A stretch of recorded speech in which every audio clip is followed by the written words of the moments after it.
Hello and welcome. As you can tell by the title, I'm the obsessed movie man, O.M.M. The wait is finally over. Marking his 60th anniversary, Godzilla has made his comeback to the big screen. In this reboot, we follow Lieutenant Ford Brody, played by Aaron Taylor Johnson, and how he and his father, played by Bryan Cranston, begin to uncover a cover-up of a monster called Muto. This new monster awakens and causes mass destruction, and it seems that there is nothing to stop it. However, with the emergence of Muto, another ancient monster returns to challenge it.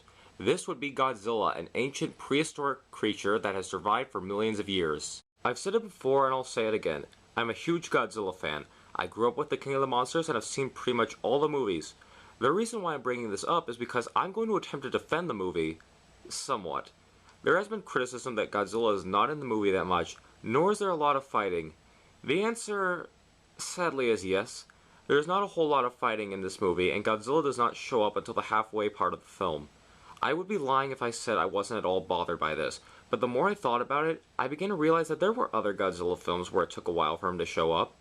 Examples include Godzilla vs. King Ghidorah, and even Godzilla Final Wars took some time before we got to see the fighting. What I'm trying to get at is that the film has a very good build-up to Godzilla, and that is one of the crucial things that make a Godzilla film work. So I stand by my fact that this movie is not bad because it takes a while for him to show up, but what I will admit is that in the beginning there is not a whole lot of fighting. In fact, the film cuts away from two fights. That annoyed me a bit, but the film does make up for it with the final fight between the two Mutos and Godzilla. As far as acting goes, the cast does an alright job. There's nothing terrible, but nothing that really stands out to me aside from Ken Watanabe as Dr. Serizawa.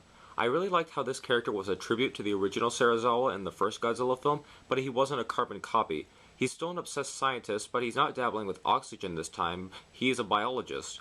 Overall, I think his performance was very good. The tone of his voice was foreboding, he seems to be conflicted on whether or not the army should kill Godzilla and the Mutos, and he also has a brief story about Hiroshima that echoes the same themes of the original Godzilla film. But you don't want to hear me talk about all these human characters, right? You want to know what I think of Godzilla himself. While Godzilla has a very up-to-date design, he's still recognizable, but there are some new features to him, such as him now having gills, the spikes on his back have been enlarged, and his face seems to really resemble a crocodile. Not only does he look like one, he seems to act like one. We see Godzilla swimming quite a bit, and for a brief moment you can see how he swims underwater. It's very much like a crocodile. That's something you rarely see in other Godzilla films.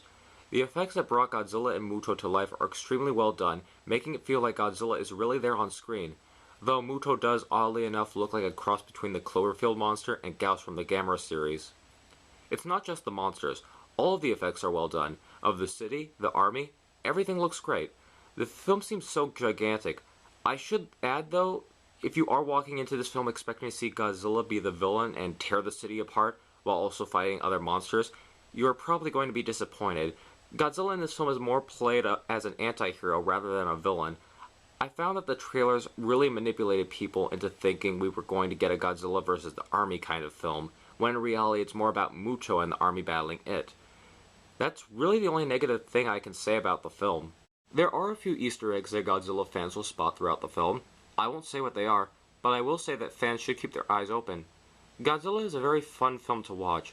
I won't go so far as to say that it's amazing or the best Godzilla film. It's just a good and enjoyable monster film. I can completely understand why some people will be put off by the fact that Godzilla is not in it a lot, but I would like to remind people that what made the original Godzilla film so great was not just the monster, but the themes that he represents, and the story that was told. Though this story is not as good as the original, there are two overall themes, the wrath of nature and family. It may not be as strong as the 1954 film, but it is enjoyable enough for any Godzilla fan or general audience member to sink their teeth into. 3.5 out of 5.